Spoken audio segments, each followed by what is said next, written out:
rajo di dalal ki nga xam ni moom moo di Alaaji Ibou Fall muy suñu consultant Alaaji Ibou Fall maa ngi lay nuyu te di la siyaare. maa ngi lay nuyu Boubs di nuyu say auditeurs ak internautes ak téléspectateurs. mbaa yaa ngi am jàmm. foog naa de.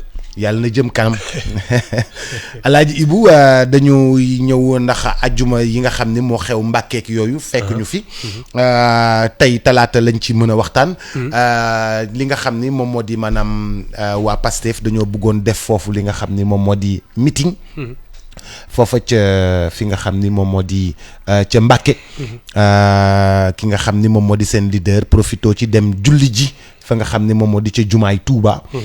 mu amoon fa brouhaha ak brou bu baree bare ci biir jumaa ja ba ñu ca génnee mu daal di dem daal bëggoon a dem si meeting boo xam ne dañ ko tere waaye mu daal di jur ay jafe-jafe yu bëri ca Mbàkke Touba ak li ko wër waaye am na yeneen yoo xam ne sax ay perte la déjà loolu noo ko jàngatee. bon man ni ma comprendre ci affaire meetingu Mbàkke bi préfet bi moo ne dafa manqué benn signature xaw ma lan ak yooyu. Bon moi je trouve que c'est quand même léger comme explication. Parce que c'est léger comme explication. waaw gis nga administration. dafa war a yombalal nit ñi kii am bon li ma ci kii mooy qu'est-ce que ça lui coûtait d'appeler les gens de Pastef ne leen yéen. manqué na benn signataire. Ça aurait pris 10 minutes. te coow li du am.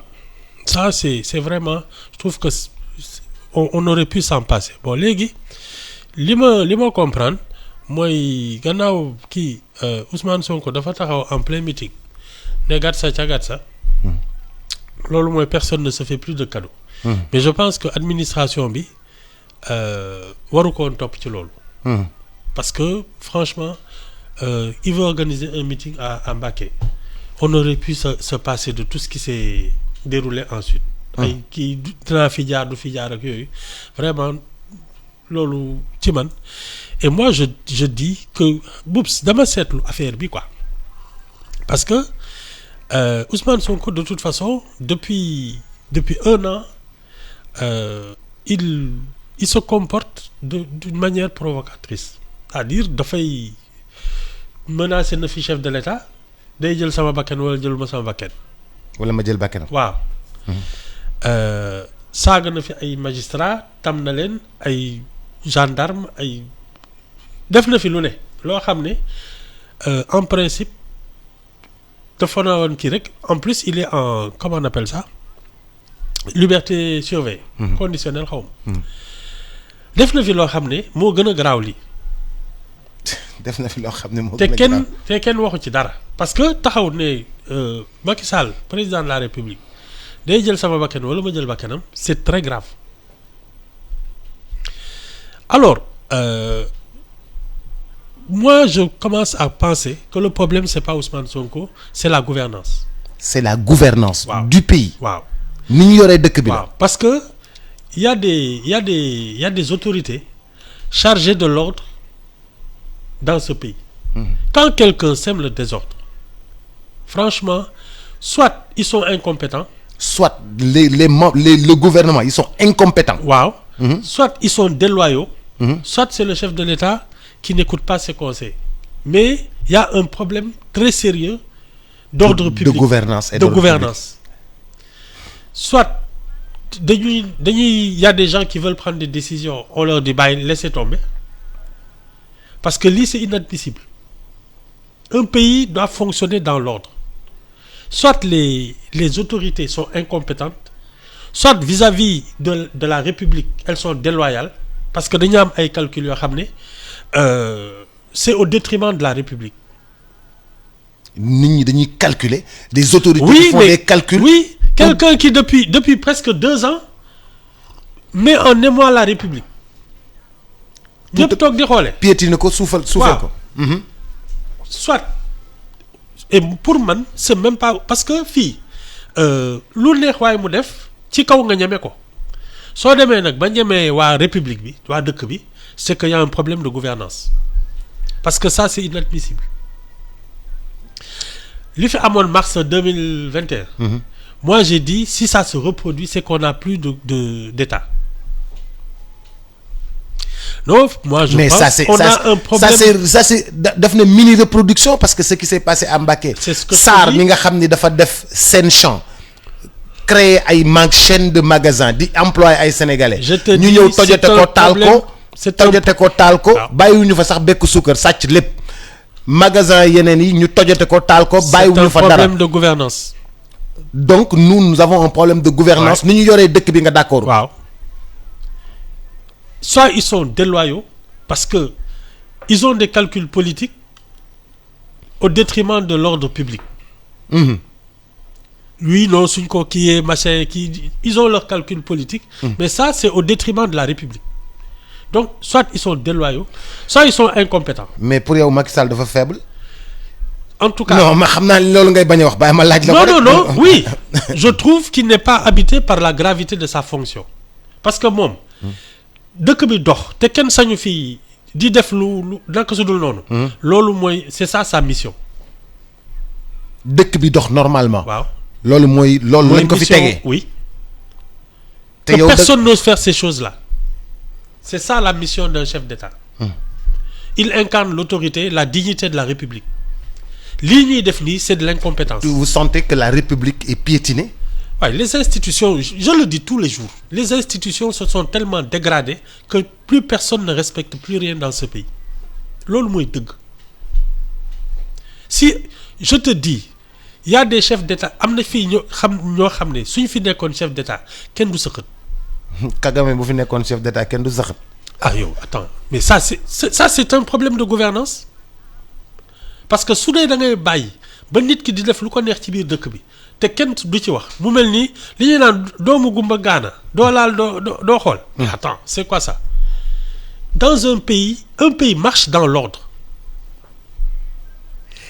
Et non on a un problème hein. Ça c'est pas de la gouvernance. Koo mënti nekk nag. Koo mënti nekk ak sa dayoo la République est au-dessus de toi. C'est aussi bête que ça. Si ça pour yow bu la République bi tere da ngay bàyyi. Non dama ne la ceux qui incarnent l'autorité. waaw balaa ñu lay tere sax. doo ko ñeme. balaa ñu lay tere doo ko ñeme. waaw y a des choses tu n'oses même pas. Mais bien sûr. Bobs. Les Chinois ay ñum Poutine ak kii xam nañu lan mooy kuy gouverner. Là, tu crois qu'il y a des gens qui osent faire ça chez eux? Chez Poutine. Waaw. Non mais loolu dictature la. Non. Ah, Poutine, non, c'est un État. Un État fort. Ah oui. C'est un État, c'est tout.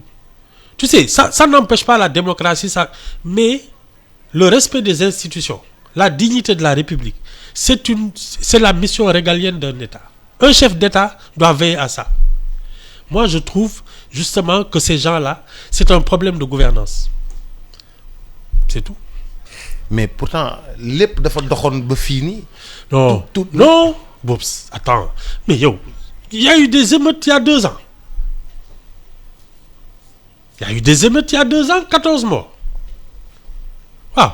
Élection yi, dinaa fi élection par force, machin kii, il y a eu 4 morts. Dinaa bokk par force, il y a eu 4 morts. Waaw. Il y a un problème de gouvernance. C'est l'autorité actuellement qui est désincarnée.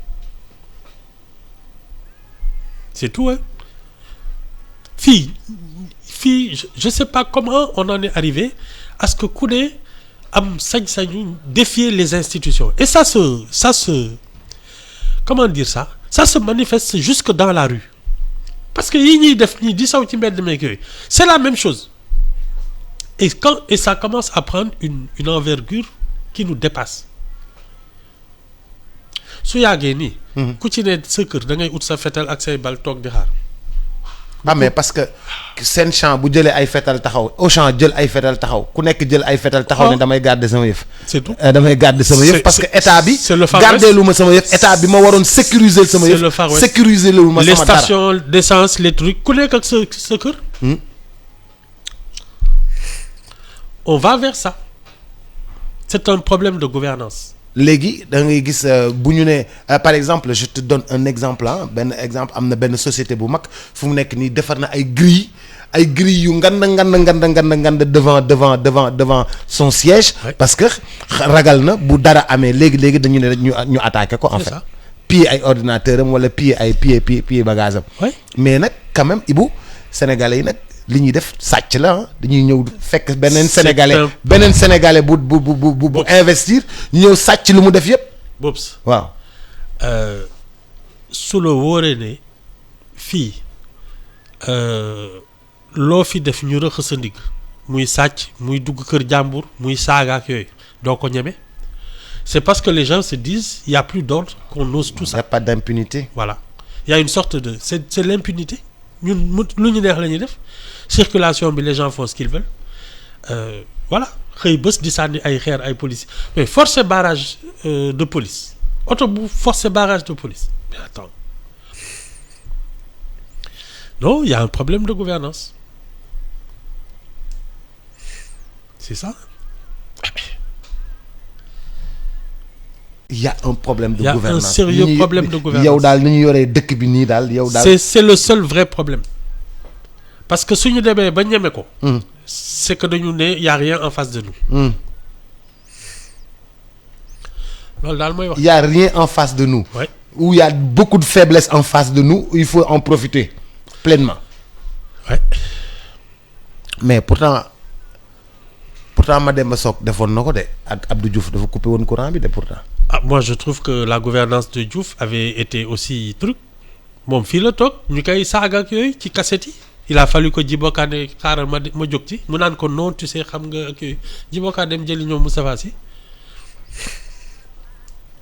Mais boobu tam y a eu 14 morts de 13 morts.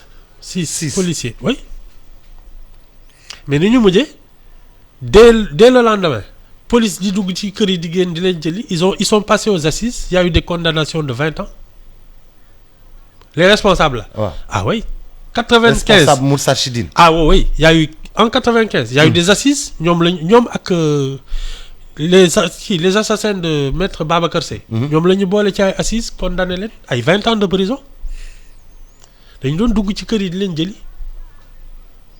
dissoudre mouvement bi loolu yëpp am na fi attends. Djibo Ka moo doon le ministre de l'Intérieur. Oui mais Boubs l'état sénégalais xajul ci benn sénégalais. Mais lan moo tax état sénégalais faible nii nag. C'est juste moom laa lay expliquer c'est un problème de gouvernance am na fii ñoo xam ne suñu jiitoon réew mi Boubs ñenn sax doo ko ñeme parce qu'ils savent ce que c'est ñii ñoom ñoo seetaan seen bopp rek ah élection ngi ñëw dans un an. Non mais ñu fexe ba teg fi koo xam ne vraiment mën na yor réew mi loolu de laa fi gis. mais saa ñoom nu mu tuddati parti d'opposition yi saa ñuy déposer ay kayit yi day manqué ci élection yi. non